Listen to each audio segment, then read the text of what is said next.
রাজমার তরকারি করব। রাজমাগুলো সিদ্ধ করে রেখেছি, এই যে আলু সিদ্ধ করে রেখেছি, কাঁচা পাকা লঙ্কা, রসুন, আদা আর একটু জিরে দিয়ে বেটে নেব।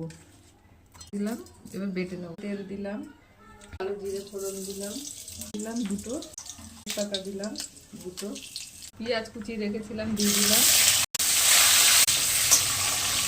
লাল করে ভাজা হয়ে গেছে, এবার টমেটোটা দিয়ে দিলাম, মশলাটা দিয়ে দিলাম, এবার বাকিটা ধুয়ে একটু জল, লবণ দিলাম, হলুদ দিলাম, অল্প একটু চিনি দিলাম, ভালো করে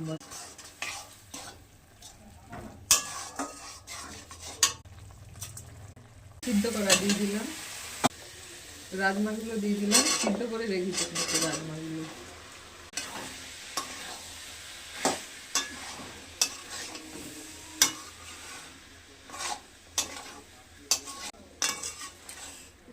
একটু কাশ্মীরি লঙ্কা গুঁড়ো দিলাম কালারটা আসার জন্য, গরম জল দিয়ে দিলাম।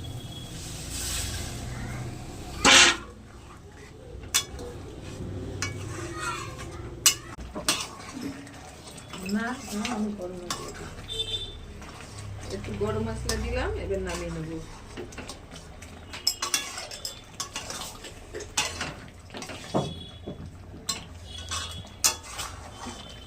রাজমার তরকারি হয়ে গেছে। হয়ে গেছে রাজমার তরকারি। এভাবে করে রুটি, পরোটা, ভাতেও খেতে পারেন, যেমন ভাবে খাবেন তেমন ভাবেই খাওয়া যাবে।